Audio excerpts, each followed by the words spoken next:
الحمد لله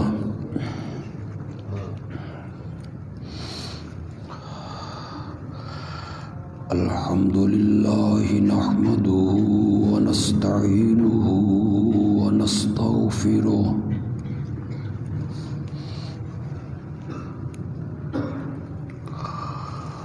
ونعوذ بالله من شرور أنفسنا ومن سيئات أعمالنا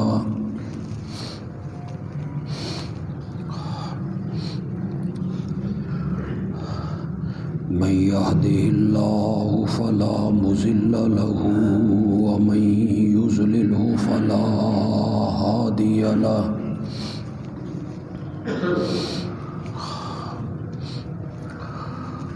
وأشهد أن لا إله إلا الله وحده لا شريك له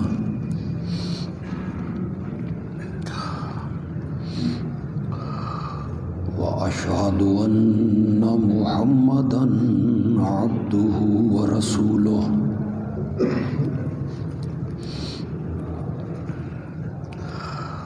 أما بعد فأعوذ بالله من الشيطان الرجيم بسم الله الرحمن الرحيم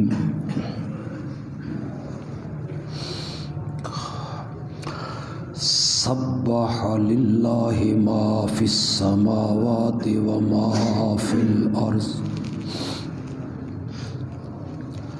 وهو العزيز الحكيم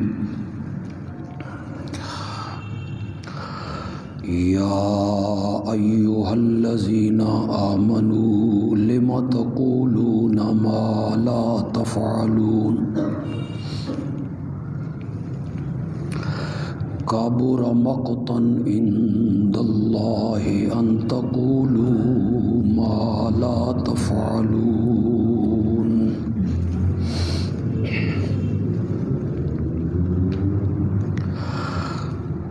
زمین و آسمان کی ہر چیز شریکوں سے اللہ کی پاکی بیان کرتی ہے اور وہی ہے غالب و حکمت والا۔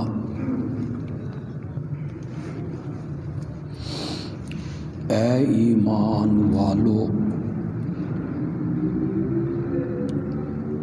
وہ بات کیوں کہتے ہو جو تم کرتے نہیں ہو؟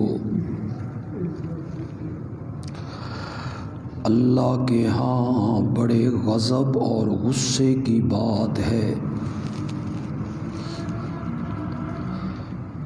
کہ تم وہ بات کہو جو تم کرتے نہیں ہو۔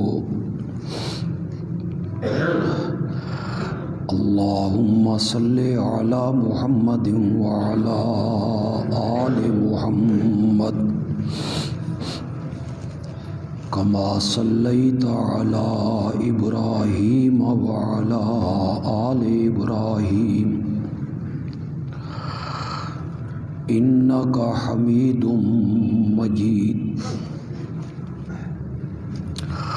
اللہم بارک علی محمد وعلی آل محمد کما بارکت علی ابراہیم وعلی آل ابراہیم انک حمید مجید۔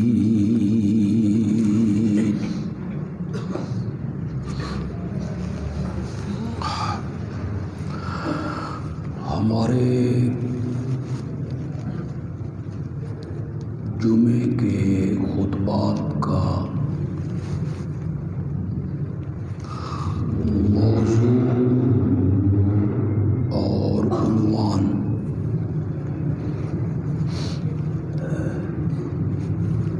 جو کئی جمعوں سے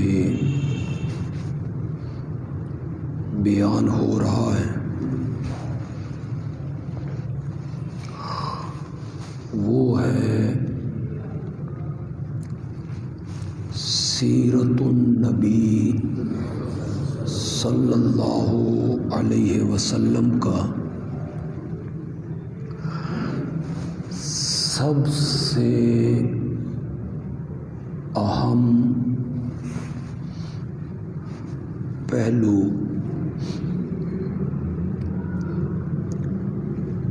کہ میرے آقا حضرت سیدنا محمد الرسول اللہ صلی اللہ علیہ وسلم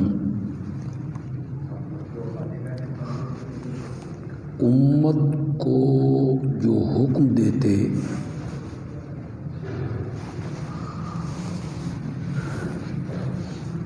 تو آپ اس سے بڑھ کر عمل کر کے دکھاتے تھے۔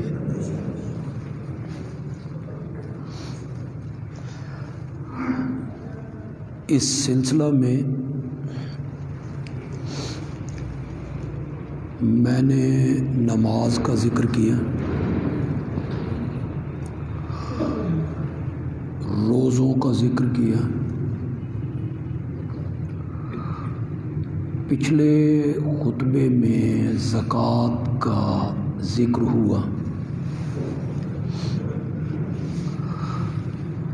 کہ امت کو 7.5 تولہ سونا یا اتنی مالیت کا نقد پیسہ تجارت اس پر 1 سال گزر جائے، 40واں حصہ اللہ کی راہ میں خیرات کرو۔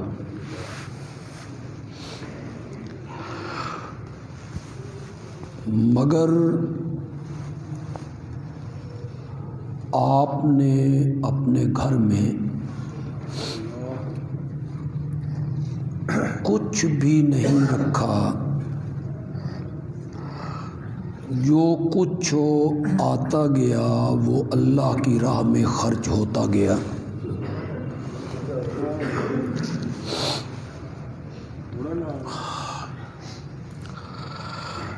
آج اس موضوع کے جس حصے پر میں گفتگو کروں گا وہ ہے وعدہ اور عہد کو نبھانا۔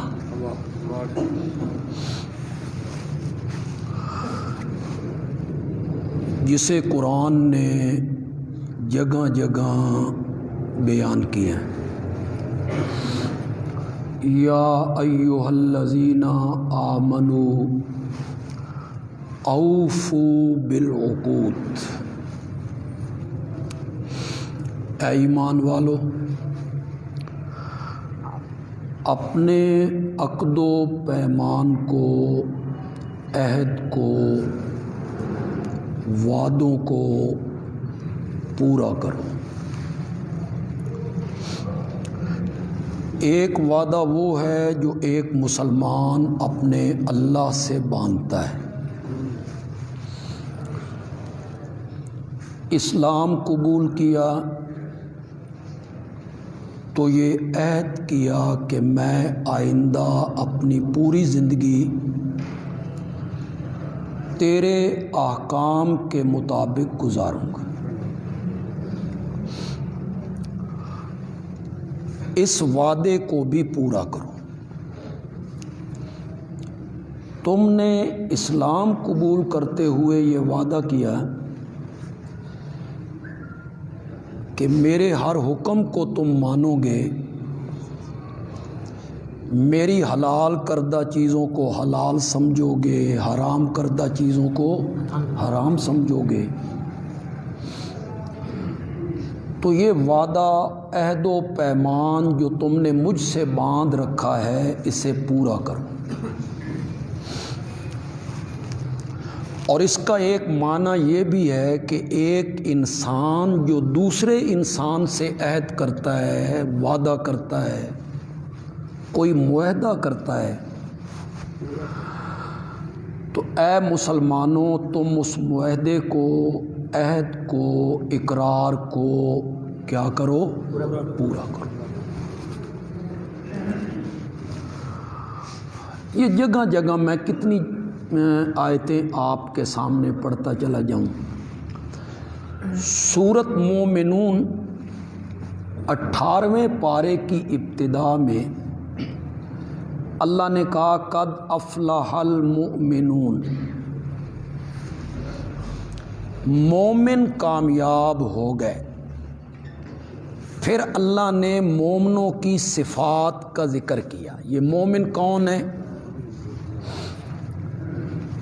نماز کا ذکر کیا، زکوٰۃ کا ذکر کیا،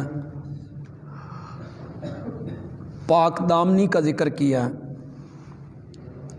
پھر کہا والذین ہم لاماناتہم وعہدہم راعون، مومن لوگ وہ ہیں جو امانتوں میں اور عہد و پیمان کی راعون پاسداری کرتے ہیں، امانت میں خیانت نہیں کرتے اور عہد و پیمان باندھ کر اس عہد و پیمان کو توڑتے نہیں۔ ایک جگہ پہ کہا کہ عہد و پیمان کو پورا کرو، اس لیے کہ عہد و پیمان کے بارے میں کل اللہ کے ہاں تم سے سوال ہوگا، تم سے پوچھا جائے گا۔ تو جگہ جگہ عہد و پیمان، اقرار، وعدہ، عہد جو ایک مسلمان دوسرے مسلمان سے باندھتا ہے، بلکہ مسلمان کا لفظ میں نے صحیح نہیں بولا، جو ایک انسان دوسرے انسان سے باندھتا ہے، چاہے وہ کافر ہو، یہودی ہو، عیسائی ہو، جو عہد، پیمان، وعدہ، اقرار تم نے کسی سے باندھ لیا ہے، اس وعدے کو کیا کرو؟ پورا کرو۔ چنانچہ ایک بڑی مشہور حدیث ہے، میں صرف اشارہ کر دیتا ہوں، آپ سب کے ذہن میں ہوگی۔ میرے آقا نے فرمایا منافق کی 3 علامتیں ہیں۔ اس کی پہلی علامت یہ ہے کہ جب بولتا ہے تو جھوٹ بولتا ہے۔ اب جھوٹ بولنا مومن کی شان نہیں، مومن کی شان سے بعید ہے جھوٹ بولنا۔ ہمارے عربی میں ایک مقولہ ہے السلطان لا یکذب، بادشاہ جھوٹ نہیں بولتا۔ اس کا کیا مطلب ہے کہ جو بادشاہ ہے وہ جھوٹ نہیں بولتا؟ ہمارے بادشاہ تو بولتے ہی جھوٹ ہیں۔ اس کا معنی نفی لیاقت کی ہے۔ السلطان لا یکذب، بادشاہ کو مناسب نہیں کہ وہ اپنے عہدے کو دیکھے، کس جگہ پہ وہ بیٹھا ہوا ہے، اس کو لائق نہیں ہے کہ اتنے بڑے عہدے پر بیٹھ کر وہ کیا بولے؟ جھوٹ بولنا مومن کا شیوا نہیں، یہ کس کا شیوا ہے؟ منافق کا۔ ہمارے ہاں جھوٹ بولا جاتا ہے رسماً، رواجاً، یعنی بعض اوقات کوئی ضرورت نہیں ہوتی اس جھوٹ بولنے کی۔ ایک تو ہے کوئی مجبوری آ گئی ہے، جان کا خطرہ پڑ گیا ہے، بلا وجہ لوگ جھوٹ بول رہے ہیں۔ میں کئی دفعہ جب سفر پہ نکلتا ہوں تو ڈرائیور کو راستے میں فون آیا، میں جا رہا ہوں راولپنڈی، اسے فون آیا تو وہ اس فون والے کو کہہ رہا ہے میں لاہور جا رہا ہوں۔ میں حیران پریشان، بھئی آپ سفر میں ہیں، اس کو کہیں میں سفر میں ہوں، اگر چھپانا ہی ہے تو کہو میں سفر میں ہوں یار، کوئی توریہ کر لو، لیکن بلا وجہ یا آپ راول پنڈی رہے ہیں اور اس کو کہہ رہے ہیں کہ میں، ہمارے ہاں اس طرح جھوٹ بولے جاتے ہیں، جبکہ جھوٹ بولنے کی جو بدبو ہے اس سے فرشتے کئی میل دور بھاگ جاتے ہیں۔ آپ نے منافق کی علامت بتائی کہ جب بولتا ہے تو جھوٹ بولتا ہے۔ دوسری علامت منافق کی بتائی کہ وہ امانت میں خیانت کرتا ہے۔ اس کے پاس کوئی امانت رکھوائی جائے تو اس میں کیا کرتا ہے؟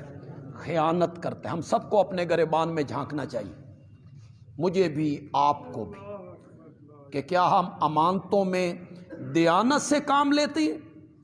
کہیں یہ وصف ہمارے اندر بھی تو نہیں پائی جاتی؟ منافق کی دوسری علامت یہ ہے کہ وہ امانت میں خیانت کرتا ہے، اور منافق کی تیسری علامت یہ ہے کہ جب کوئی عہد و پیمان اور وعدہ کرتا ہے تو وہ اس وعدے کی خلاف ورزی کرتا ہے، اس وعدے پہ پورا نہیں اترتا۔ یہ مشہور حدیث ہے۔ ایک روایت میں چوتھی خصلت کا بھی ذکر آیا، صرف ایک روایت میں آپ نے فرمایا جب جھگڑتا ہے تو گالیاں بکتا ہے۔ کوئی جھگڑا ہو گیا، تو میں ہو گئی، تو تکار ہو گئی، تو اس تو تکار میں، بحث و مباحثہ میں، بحث و تمہیس میں وہ کیا نکالتا ہے؟ گالیاں نکالتا۔ یہ مذہب کی بحث و تمیز ہو یا سیاست کی گفتگو ہو، منبر و محراب کی گفتگو ہو، جو مذہب کے حوالے سے اختلافی کوئی بات کی جاتی ہے تو اس میں گالی نکالنا، بس زبانی کرنا، اوچھے الفاظ استعمال کرنا، دوسروں کی کردار کشی کرنا، کسی کے بزرگوں کے نام بگاڑنا۔ ویسے قرآن نے کسی کے بھی نام بگاڑنے سے کیا کیا ہے؟ منع کیا، کسی کا نام نہ بگاڑو۔ اور پھر ایک بزرگ کا، جو ایک مسلک کا بزرگ ہے، عالم ہے، اس کے نام کو بگاڑنا یہ مومن کا شیوا نہیں ہے، یہ کس کا شیوا ہے؟ منافق کا شیوا ہے۔ آج ہماری سیاست کتنی گندی ہو گئی۔ اب ہم جب پارلیمنٹ کی وہ گفتگو سنتے ہیں جو مختلف ممبران اپنے اپنے فور پہ کرتے ہیں تو سر شرم سے جھک جاتا ہے۔ بعض اوقات بندہ پریشان ہو جاتا ہے کہ یہاں عورتیں بیٹھی ہیں، خواتین ہیں، اور انہیں خواتین کا بھی حیا اور شرم ہو نہیں، ایسے ذو معنی جملے بولیں گے اخلاق سے گرے ہوئے۔ تو یہ شریعت نے منافق کی علامت بتائی، مومن کی یہ علامت نہیں ہے۔ مومن بولتا ہے تو قرآن نے کہا ادفع باللتی ہی احسن، ادفع باللتی ہی احسن۔ اللہ اکبر، ہے یہ بڑا مشکل کام۔ ایک بندہ برائی کر رہا ہو، ایک بندہ کردار کشی کر رہا ہو، ایک بندہ گالیاں بک رہا ہو، اس کے مقابلے میں اچھائی کرنا آسان نہیں ہے۔ ادفع باللتی ہی احسن،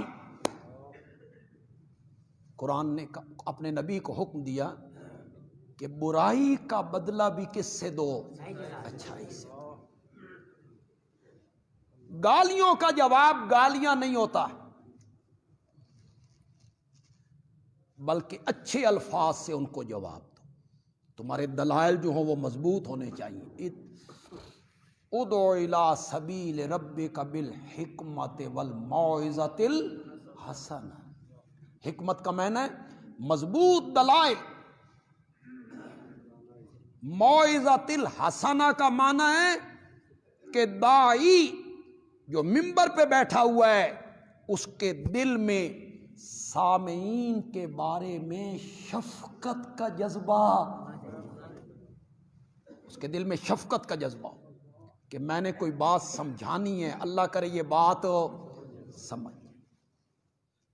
عہد و پیمان کے متعلق قرآن نے حکم دیا، میرے نبی کے ذریعے حکم دیا، عہد باندھو، پیمان باندھو، وعدہ کرو، اقرار کرو، چاہے جس سے بھی کرو، مسلمان سے کرو یا کسی کافر سے تمہارا عہد و پیمان ہو جائے، اس کی خلاف ورزی نہیں کرنا، اس وعدے کو کیا کرنا ہے؟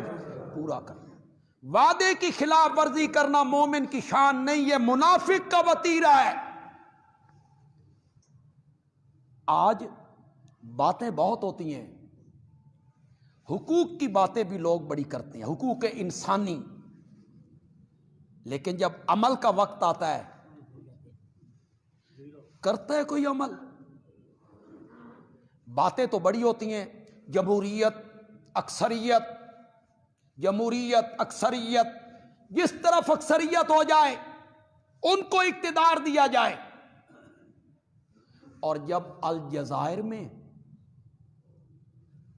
مسلم قوتیں اسی جمہوریت کے تحت سامنے آ جاتی ہیں تو پھر وہ ساری باتیں ختم ہو جاتی۔ جمہوریت کی بات بڑی کی جاتی، اکثریت، اور وہی اکثریت جب مصر میں برسر اقتدار آ جائے تو اسے ماننے کے لیے کوئی تیار نہیں ہوتا۔ یہ ہے قول و عمل میں تضاد۔ اور میرے نبی کی سیرت کا سب سے اہم پہلو یہ ہے کہ میرا نبی جو کہا کرتا تھا اس پہ عمل کر کے دکھایا کرتا تھا۔ سب سے نمایاں پہلو سیرت کا یہی ہے۔ قول کے غازی تو بڑے ہیں آج، عمل کے غازی کتنے ہیں؟ آئیے میں تاریخ اسلام کے ایک دو واقعات آپ کے سامنے رکھتا ہوں۔ میرے آقا حضرت محمد الرسول اللہ صلی اللہ علیہ وسلم بدر کے لیے نکلے، مکے سے حذیفہ بن یمان غائبانہ اسلام قبول کر کے دونوں باپ بیٹا مدینے کے لیے نکل کھڑے کہ مدینے چلتے ہیں۔ مسلمان جو ہو گئے ہجرت کرتے ہیں، مدینے جا کے رہیں۔ عین اس موقع پہ ابو جہل کا لشکر مکے سے نکل کے بدر کی طرف آ رہا ہے مسلمانوں سے مقابلہ کرنے کے۔ ابو جہل کے لشکر نے حذیفہ بن یمان کو، باپ بیٹا دونوں کو گرفتار کر لیا۔ کہاں جا رہے ہو؟ مدینے۔ ان کے دل میں آیا کہ یہ مدینے جائیں گے تو ہمارے خلاف تلوار اٹھائیں گے، مقابلے میں آئیں گے۔ انہوں نے انہیں گرفتار کیا، ہم تمہیں نہیں چھوڑیں گے۔ انہوں نے کہا ہم لڑنے کے لیے نہیں جا رہے، ہم تو مدینہ جا رہے ہیں نبی اکرم صلی اللہ علیہ وسلم کی زیارت کرنے، آپ سے ملاقات کے۔ اس نے کہا پھر وعدہ کرو کہ تم ہمارے مقابلے میں تلوار سونت کے نہیں آؤ گے، عہد کرو، وعدہ کرو۔ حضرت حذیفہ نے، باپ بیٹا دونوں نے ابو جہل سے یہ وعدہ کر لیا۔ انہوں نے اس وعدے پر، اس شرط پہ انہیں چھوڑ دیا کہ تم ہمارے خلاف تلوار سونت کے نہیں آؤ۔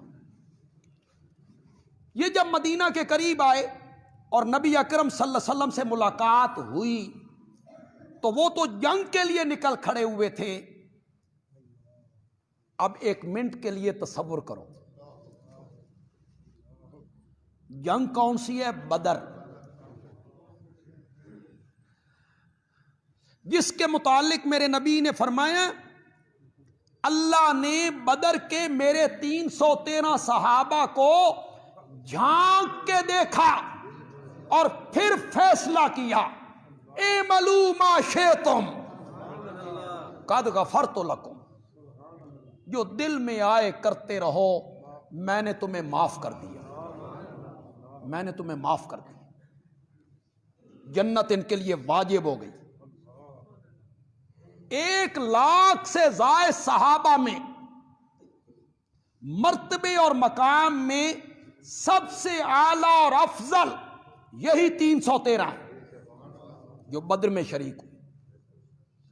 تصور کرو، بدر کی لڑائی ہے اور پھر ایک ایک بندے کی ضرورت ہے.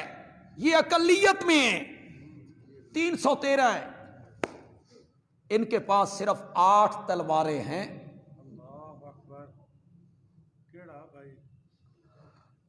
ان میں ساؤنڈ نہیں دینا. کیوں یار؟ ذرا پڑھو یار. اعوذ باللہ من الشیطان. شیطان بڑا حرامی ہے بھائی.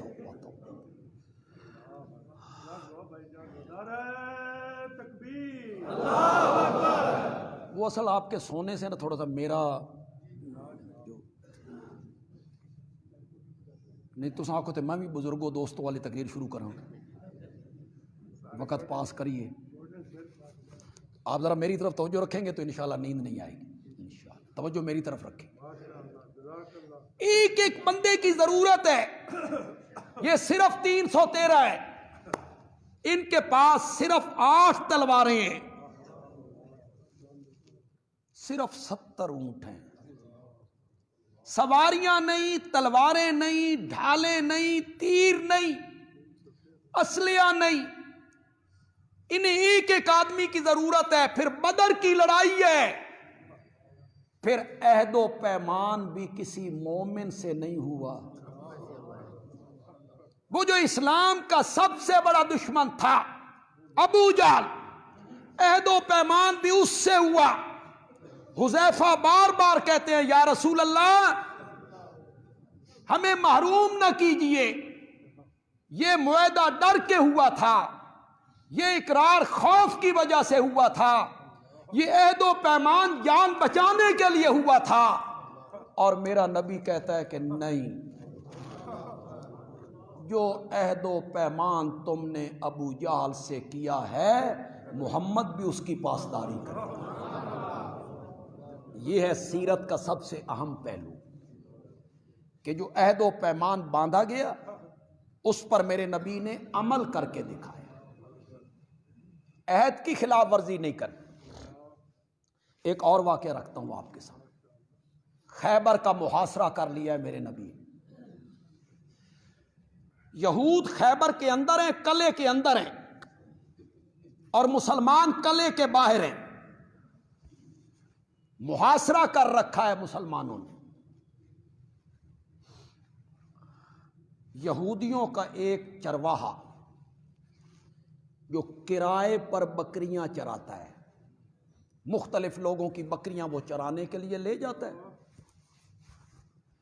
کئی دنوں سے وہ دیکھ رہا تھا کہ باہر محاصرہ ہو گیا ہے، اندر ہمارے سردار ہیں، چودھری ہیں.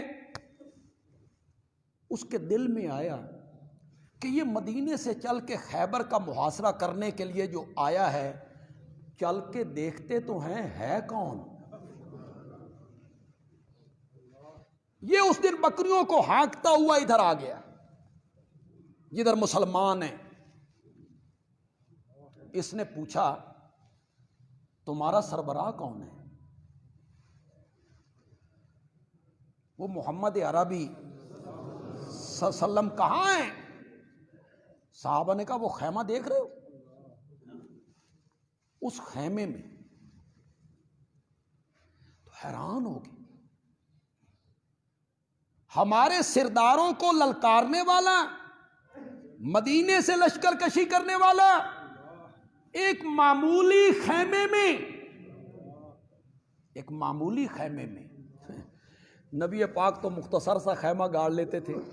وہ ایک لطیفے کی بات ہے کہ آپ خیمے میں تھے، ایک صحابی جن کی طبیعت میں تھوڑا سا مزاح تھا، یعنی مزاح کر لیا کرتے تھے طبیعت میں، تو وہ خیمے کے دروازے پہ آیا. اس نے کہا یا رسول اللہ اندر آ سکتا ہوں؟ آپ نے فرمایا آ جاؤ. اس نے کہا جی پورا آ جاؤں؟ یعنی اتنا چھوٹا خیمہ تھا کہ اس نے تھوڑا سا مزاح کیا آپ سے کہ سارا آ جاؤں، یعنی میں خیمہ چھوٹا ہے. تو یہ چرواہا اس نے کہا وہ مسلمانوں کا سپہ سالار اس خیمے میں ہے، وہ سیدھا میرے نبی کے خیمے میں آئے، کہنے لگا آپ کی دعوت کیا ہے؟ اللہ جب کسی کی حالات بدلنے لگتے ہیں، ہدایت کے فیصلے کرتے ہیں، اسے کلوں سے نکال کر میرے محمد کے قدموں میں لے آتے ہیں۔ اس کی قسمت جاگ اٹھی، کہتے ہیں دعوت کیا ہے آپ کی؟ آپ نے فرمایا دعوت میری انتہائی مختصر ہے، لا الہ، اس کائنات میں اللہ کے سوا الہ کوئی نہیں،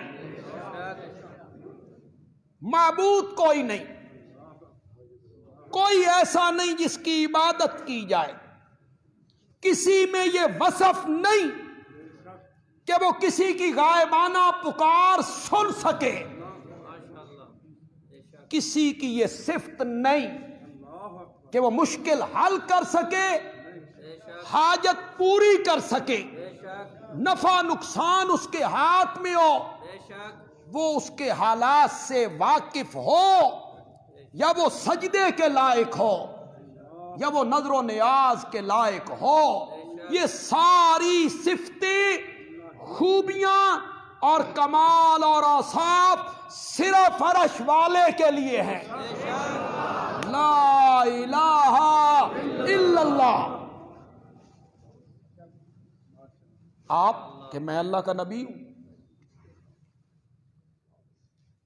یہ اتنا سیاہ رنگ کا ہے کہ اس کا اصل نام بھی تاریخ میں باقی نہیں رہا، اسود، اسود، آگے رائی، رائی چرواہا، انتہائی کالا رنگ ہے۔ بدن کی ساخت ایسی ہے کہ پسینہ نکلتا ہے تو اس میں سے بدبو اٹھنے لگتی ہے۔ کہتا ہے اگر میں اسلام قبول کر لوں اور آپ کی دعوت کو مان لوں، آپ نے فرمایا پھر میں تجھے اپنے گلے سے لگاؤں گا، تیرے پچھلے گناہ اللہ معاف کر دے گا۔ اس نے کہا آپ ایک فوج کا سالار اور اللہ کا نبی، اور مجھ جیسا آدمی جس کے بدن سے بدبو اٹھتی ہے گلے سے لگا لے گا؟ فرمایا ہاں، جس دین کی دعوت میں دیتا ہوں اس کو جب کوئی قبول کر لے تو سفید اور کالے کی کوئی تمیز باقی نہیں رہتی ہے، پھر حسن ظاہری نہیں ہوتا، پھر حسن باطن کا ہوتا ہے۔ اس نے کلمہ پڑھا، مسلمان ہو۔ اس نے کہا اب میں نے کیا کرنا ہے؟ ذرا میری بات کو غور سے سنی، میں کوئی تنقید نہیں کر رہا ہوں لیکن سمجھانے کے لیے کہہ رہا ہوں۔ اب میں نے کیا کرنا ہے؟ آپ نے فرمایا نمازاں پڑھ، نفل پڑھ، تسبیح ہاتھے چلائے، زکوٰۃ دے، بیت اللہ جا، ہر سال عمرہ کیتا کر۔ اب میں نے کیا کرنا ہے؟ نماز، روزہ، حج، زکوٰۃ، عمرہ، تسبیح، کچھ نہیں بتایا میرے نبی نے۔ میرے نبی نے فرمایا یہ جو بکریاں ہیں یہ تیرے پاس امانت ہیں، اور تو نے ان سے عہد کر رکھا ہے کہ یہ بکریاں چرا کے میں واپس کروں گا، سب سے پہلے انہیں واپس کر کے آ۔ جی یہ نہیں کہا مال غنیمت بنا لو، یہودیاں دیاں نے، یہ ان کی بکریاں ہیں جن کے ساتھ ہم جنگ کرنے آئے ہیں، نہیں۔ فرمایا یہ جو عہد و پیمان ہے، ایک عہد و پیمان کے ذریعے یہ بکریاں تیرے حوالے کی گئی ہیں کہ تو چرانے کے بعد ہمارے ڈیرے پہ پہنچائے گا، جا ان بکریوں کو واپس کر کے۔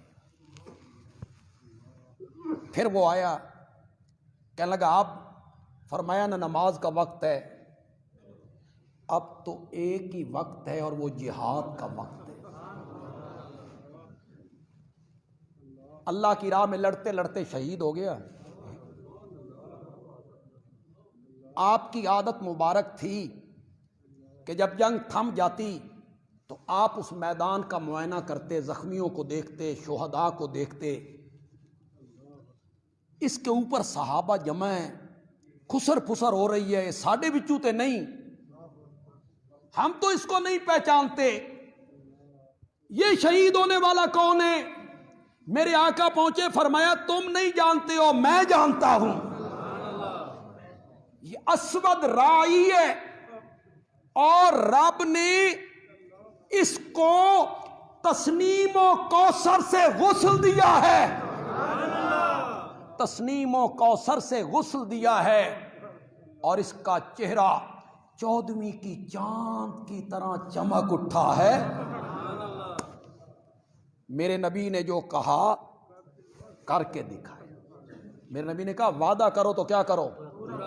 عہد باندھو تو پورا کرو، عہد و پیمان کو توڑو نہیں۔ پھر میرے نبی نے جو کہا، امت کو حکم دیا، میرے نبی نے خود اس پر عمل کر کے دکھایا۔ تیسری مثال پیش کر، صلح حدیبیہ ہو رہی، کئی مشرکین کے لوگ گفتگو میں ناکام ہو کے واپس چلے گئے، جن میں ایک عروہ بھی تھا، گفتگو کامیاب نہیں۔ ادھر حضرت عثمان گئے تو ان کی گفتگو بھی کامیاب نہ ہو سکی۔ مشرکین نے کہا اس سال ہم نہیں آنے دیں گے، الٹا حضرت عثمان کو بھی کیا کر لیا؟ گرفتار کر۔ اتنے میں مشرکین کا نمائندہ سہیل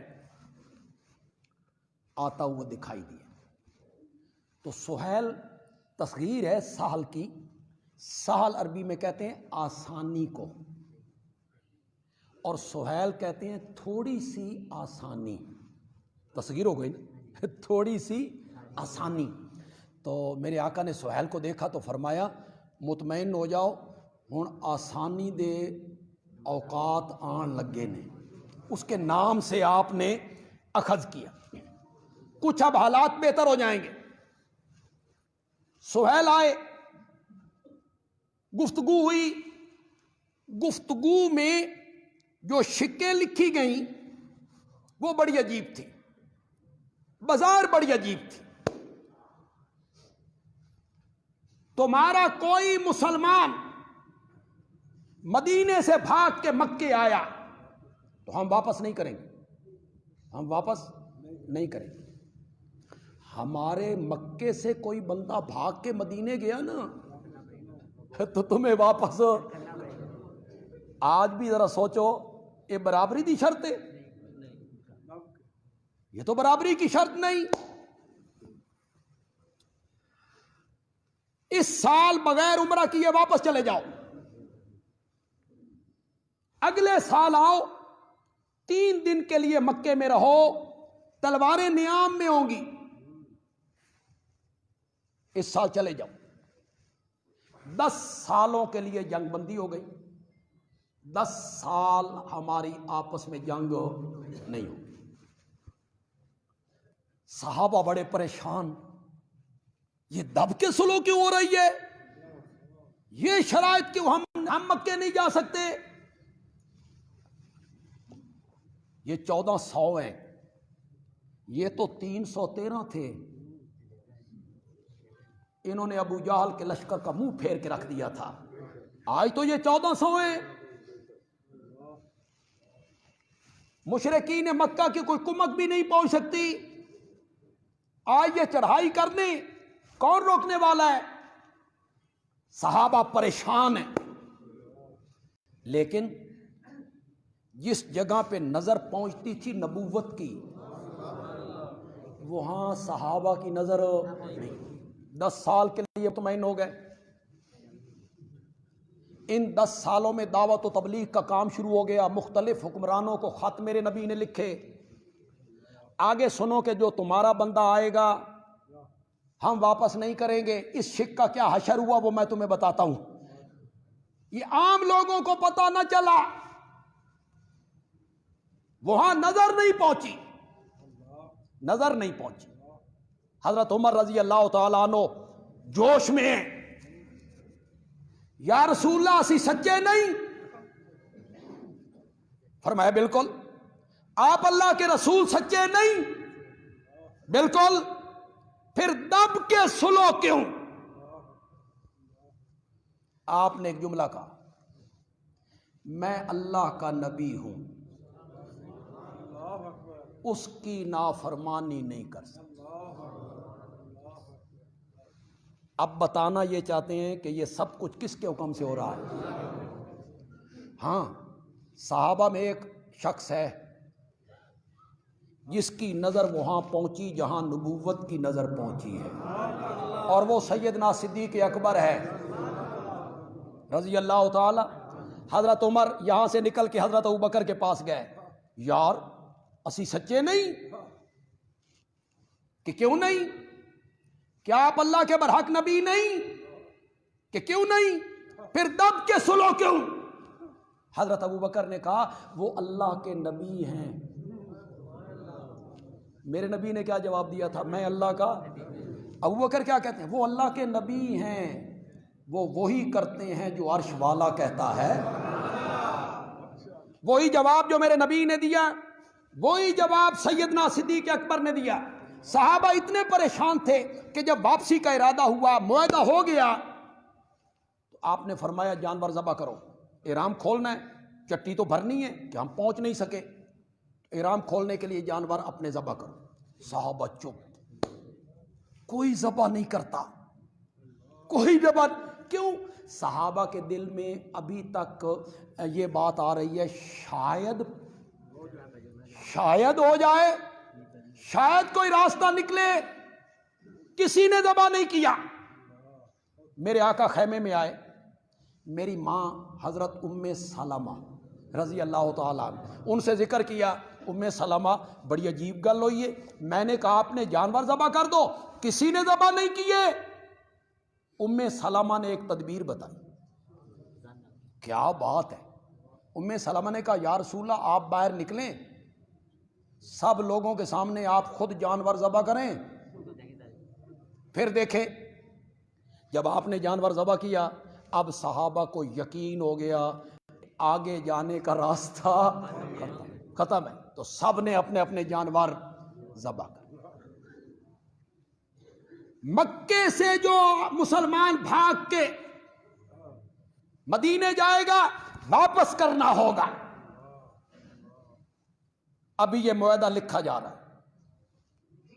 ابھی یہ معاہدہ لکھا جا رہا ہے، ابھی اس پر دستخط بھی نہیں ہوئے کہ اسی سہیل کا بیٹا ابو جندل زنجیروں میں جکڑا ہوا، کلمہ پڑھتا ہوا میرے نبی کے قدموں میں آ کے گیا۔ ابھی معاہدہ پایا، تکمیل کو بھی نہیں پہنچا جی، ابھی اس پر دستخط نہیں ہوئے، ابھی صرف لکھا جا رہا ہے، اور لکھنے والا کون ہے؟ حیدر کرار رضی اللہ تعالی۔ یہاں میں ایک بات کہوں گا، جب معاہدہ لکھا گیا آپ لکھوا رہے تھے، حضرت علی لکھ رہے تھے، آپ نے فرمایا لکھو بسم اللہ الرحمن الرحیم۔ ہر کام، اچھا کام جو شروع کیا جائے اس کو کس کے نام سے شروع کرنا چاہیے؟ تو سہیل کہتا ہے یہ رحمان کون ہے؟ یہ رحیم کون ہے؟ ہمارے ہاں تو یہ لکھنے کا رواج کوئی نہیں۔ آپ نے فرمایا تم کیا لکھوانا چاہتے ہو؟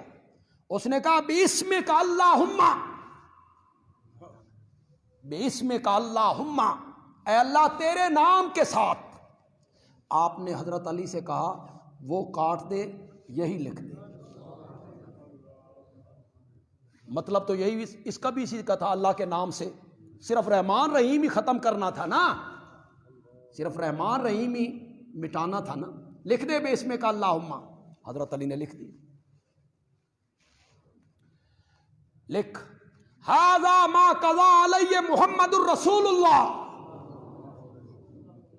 یہ وہ تحریر ہے اور یہ وہ فیصلہ ہے جو محمد نے کیا، جو اللہ کا رسول ہے۔ سہیل پھر بولا اگر ہم آپ کو اللہ کا رسول مان لیں پھر تو جھگڑا ہی کوئی نہیں، تو یہ رسول اللہ کیوں لکھا؟ اس کی جگہ لکھیے ابن عبداللہ، محمد ابن عبداللہ۔ آپ نے حضرت علی سے کہا جو یہ کہتا ہے لکھ دے، رسول اللہ مٹا دے، اس کی جگہ پہ ابن عبداللہ لکھ دے۔ حضرت علی کے لیے یہ لمحہ بڑی کشمکش کا لمحہ تھا۔ الامر فوق الادب، الادب فوق الامر، حکم ادب پہ غالب ہے یا ادب حکم پر غالب ہے؟ نافرمانی کروں، ظاہری نافرمانی جو لوگوں کو نظر آئے گی کہ یہ نافرمانی ہے، کہ میں نہیں کاٹتا، یہ محبت ہے، اور حکم کیا ہے؟ حکم یہ ہے کہ کاٹ دو، محبت یہ ہے نہیں کاٹنا۔ بس تھوڑی سی کشمکش ہوئی اور حضرت علی پر محبت کا غلبہ آیا اور انہوں نے کہا یا رسول اللہ، جس علی کے ہاتھوں نے محمد کے ساتھ رسول اللہ لکھا ہے وہ ہاتھ کٹ سکتے ہیں، رسول اللہ کو مٹا نہیں سکتے۔ میں نے نہیں مٹانا، کسی نے اس طرف توجہ نہیں کی ہوگی، میں آج توجہ دلا رہا ہوں۔ رب کا معاملہ آیا تو حضرت علی نے رحمان کاٹ دیا، وہاں نہیں اڑے، نہ وہاں نہیں اڑے کہ میں نہیں کاٹتا۔ اور جب میرے نبی کی محبت کا معاملہ آیا تو وہاں اڑ گئے۔ اسی لیے کہتے ہیں با خدا دیوانہ باشو با محمد ہوشیار، میں نے نہیں کاٹنا۔ میں کہتا ہوں حیدر کرار، سیدنا علی ابن ابی طالب، تیری اس ظاہری نافرمانی پر میں کروڑوں فرما برداریاں قربان کر دیتا ہوں، کروڑوں فرما برداریاں قربان ہے تیری ظاہری نافرمانی پر۔ آپ کہتے ہیں کاٹ دے، وہ کہتے ہیں میں نے نہیں کاٹ۔ میرے مقتدی کتنے باذوق ہیں، تھوڑا سا ان کا امتحان لیتے۔ کہتے ہیں کہ خطابت ذرا چھپ کے بات کرنا، پردہ ڈال کے، اور سامعین اس پردے کو ہٹائیں، سامعین کے چہرے بتائیں کہ یہ سمجھ گئے ہیں کہ خطیب کہنا کیا چاہتا ہے، یہ سمجھ گئے ہیں کہ خطیب کہنا کیا چاہتا ہے۔ سمجھو گے؟ زور سے بولو، ذرا زور سے بولو، پھر سمجھ آ گئی تو سبحان اللہ کہو گے۔ بندیال بھی کہتا ہے یہاں قلم بھی ہے، یہاں دوات بھی ہے، یہاں کاغذ بھی ہے، قلم بھی، کاغذ بھی، دوات بھی۔ حضرت علی نے میرے نبی کی یہ بات ظاہری طور پہ نہیں مانی، وہاں تو قلم بھی نہیں تھا، پتہ نہیں سمجھو کہ نہیں سمجھو، وہاں تو دوات بھی نہیں تھی، وہاں تو کاغذ بھی نہیں تھا، وہاں تو میرے نبی نے کاغذ اور قلم صرف منگوایا تھا، اور جواب میں جس نے کہا تھا ہمیں کسی تحریر کی ضرورت نہیں، حسبنا کتاب اللہ، یہ ظاہری نافرمانی ہے، اس پر تنقید نہیں کرتے ہو۔ اور انہوں نے قلم دوات دینے سے اگر انکار کیا ہے تو ادھر تم تنقید کی پٹاری کھول کے بیٹھ جاتے ہو۔ یہ پیمانے الگ الگ کیوں ہیں؟ یہ پیمانے الگ الگ کیوں ہیں؟ پھر کیا آپ نے قلم دوات حضرت عمر سے مانگا تھا؟ حضرت عمر کو کہا تھا کہ تو لے کے آ؟ تماشا تم نے کبھی فدق کے نام پر، کبھی قلم دوات کے نام پر تنقید کا دروازہ کھول دیتے ہو۔ نبی پاک نے جمع کا صیغہ بولا تھا، لے آؤ میرے پاس۔ حضرت عمر کو کہا تھا، ان کو حکم دیا تھا، آپ نے تو مطلق کہا تھا لے آؤ میرے پاس۔ بندے عالوی کہتا ہے حضرت عمر نہیں لے آئے، حضرت علی لے آتے، حضرت علی لے آتے۔ 4 دن میرے نبی اس کے بعد زندہ رہے، تحریر اتنی ضروری تھی، آپ پھر منگواتے، لکھواتے۔ تم کہتے ہو حضرت علی کی خلافت لکھوانا چاہتے تھے، حضرت عمر آڑے آ گئے۔ پتہ نہیں کتنے لوگ میرے اشارے کو سمجھیں۔ ادھر تم کہتے ہو کہ حج سے واپس آ رہے ہیں، خم غدیر پر خطبہ دیا، حضرت علی کے ہاتھ کو پکڑ کے بلند کیا اور کہا من کنت مولا ہو فعلی مولا، یہ خلافت کا اعلان تھا۔ بندے عالوی کہتا ہے اگر خلافت کا اعلان 3 مہینے پہلے ہو گیا تھا تو آج یہ تحریر لکھوانے کی ضرورت کیوں پیش آئی؟ معلوم ہوتا ہے پہلے اعلان ہو۔ اس سے انکار کرو، اس سے انکار کرو۔ جو مولا کے لفظ سے تم خلافت ثابت کرتے پھرتے ہو، جس کا میں مولا اس کا علی مولا۔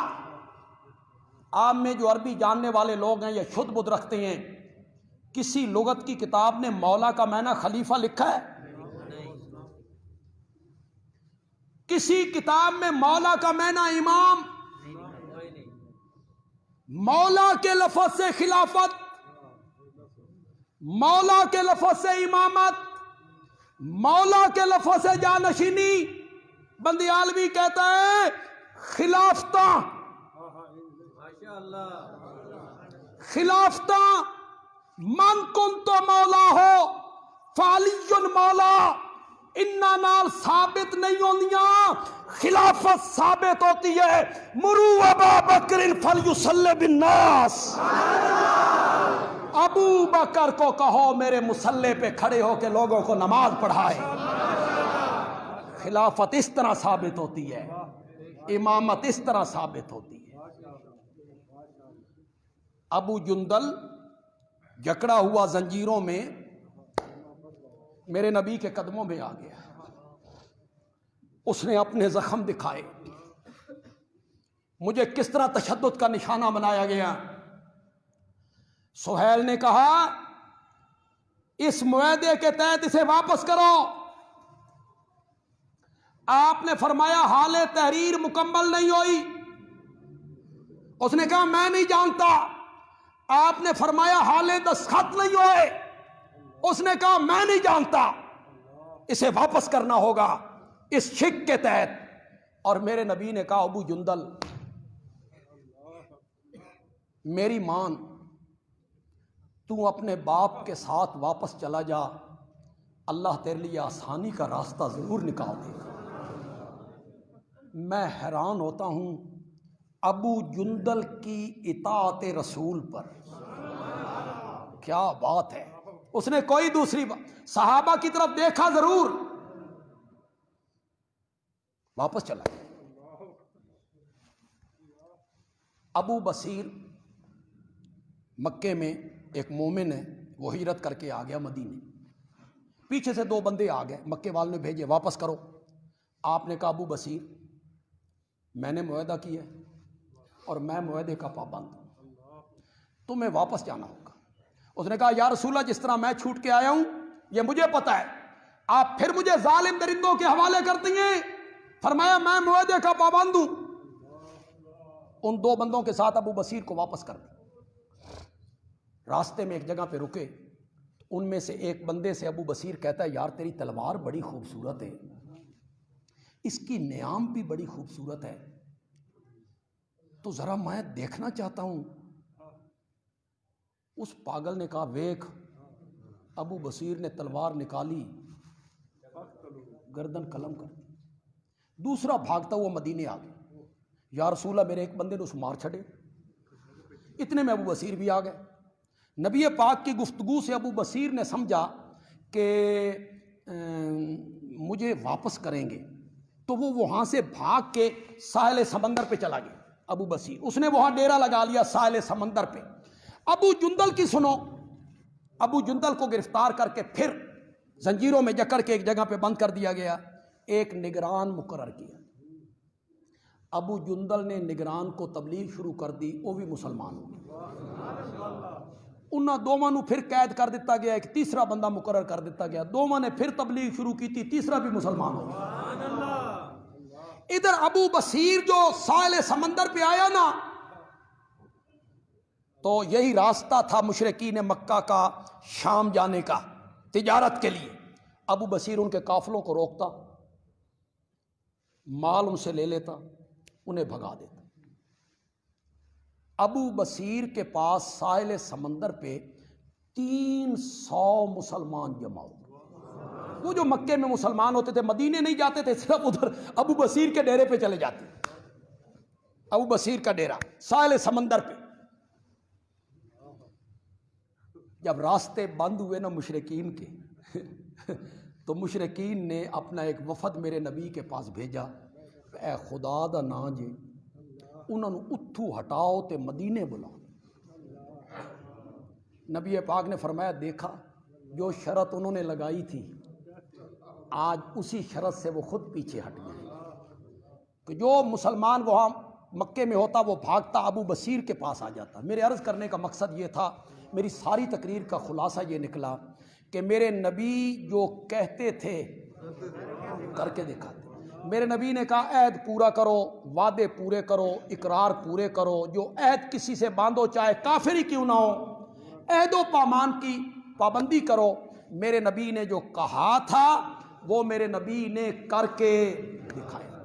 انشاءاللہ درس قرآن 18 بلاک میں آج بھی ہوگا، میں خود درس دوں گا انشاءاللہ۔ مغرب کے بعد تمام حضرات جو پہلے پہنچتے ہیں اور دوسرے شائقین حضرات بھی وہاں آنے کی کوشش کریں جی۔ وما علینا الا البلاغ المبین۔